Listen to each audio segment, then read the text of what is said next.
Hi, my name is Marty with FLIR Security's TCX training department. We're going to try to replace a failed camera, this one in particular. It's a 1080p aerial camera. Let's go ahead and take a look at our physical view. You can see right there, it's at the top, the one I'm talking about. I have an Axis camera and I also have another FLIR 4K camera. As you can see, they are all online, shooting through my back deck screen. We're not here to look about quality. We're here to figure out how to replace a failed camera. So this is the camera we're going to replace. It's the 51. You can see I've got an Axis 52, and then my 4K camera is at 61. This is the one we're talking about here, the 51. So let's go ahead and you can see I've got a privacy mask on there and a couple of other settings. So let's bring up our Discovery Network Assistant, and we can see there are the two FLIR cameras that we were just talking about, 51 up the top and 61 here. The one in the middle is an Axis camera, so it would not show up in our DNA program. But here's the new camera that I'm going to replace this one once I make it fail. It's right out of the box at 250. You can see it is an aerial FHD IP camera, has the same firmware and everything. Now, that doesn't mean it has to be the same camera. We're just doing it for ease sake today, but you'll see as we go on, you could replace this with, say, possibly the new model of a certain camera.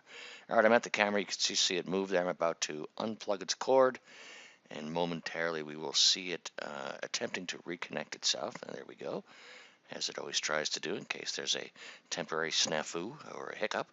But this is no hiccup. I've physically disconnected the cable, and we're going to see in the left-hand tree over there in our physical view, it's going to go offline. You can see there they are. So we can see it's completely offline right now, and all we need to do now is go ahead and replace it with that camera that we've already got waiting in place. But of course, there's one important thing we need to do.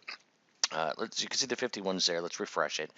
And now the 51 is gone because it is offline. So what we want to do, of course, is assign an IP address. Let's just refresh it a couple of times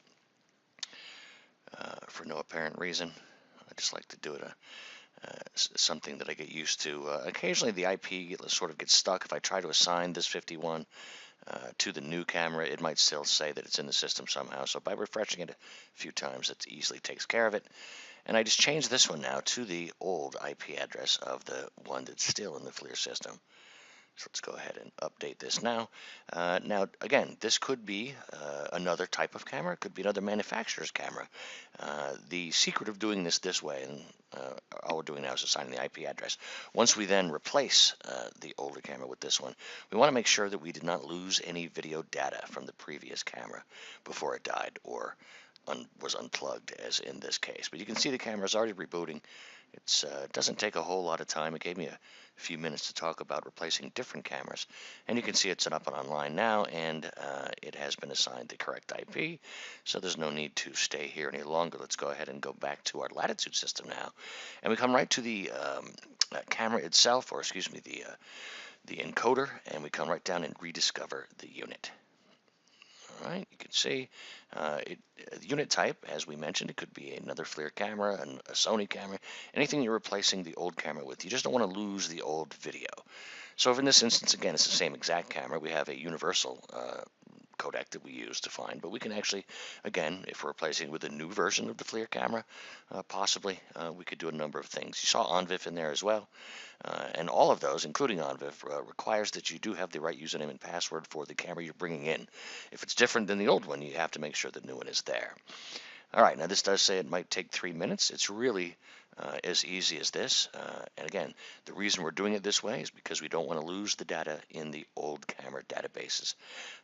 We want to make sure that we have it all.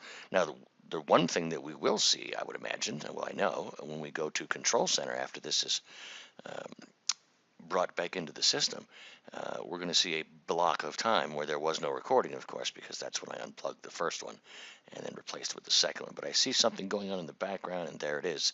The unit has been rediscovered. I kept this in real time. You can see it's very easy and relatively quick.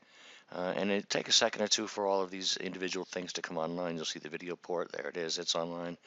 But we should see the camera image any second. Input pin is back, so it's coming together. It just takes a second or two, and there it is. You can see the privacy mask is still applied, just like we had in our original camera. The settings are exactly the same and they've been transferred to the new camera. Now, if the new camera didn't have the same settings, you might run into a little bit of issue at that point. You would have to come back in here and then change the settings back to what you wanted to or what this new camera is capable of, if for some reason it just doesn't have some of the same type of things that you could do. So let's go to Control Center, as I mentioned before. Again, the key for replacing a failed camera is to bring the new camera into the system, but attach the old video data from the camera before it died. And that's what we're about to do right here. You notice how convenient it is. Whenever you're in Admin Center, you can always launch Control Center to see what your actions have done. So let's grab this camera and bring it in. Fastest way to get to our timeline so we can see live and playback at the same time is to click on Instant Replay down at the bottom.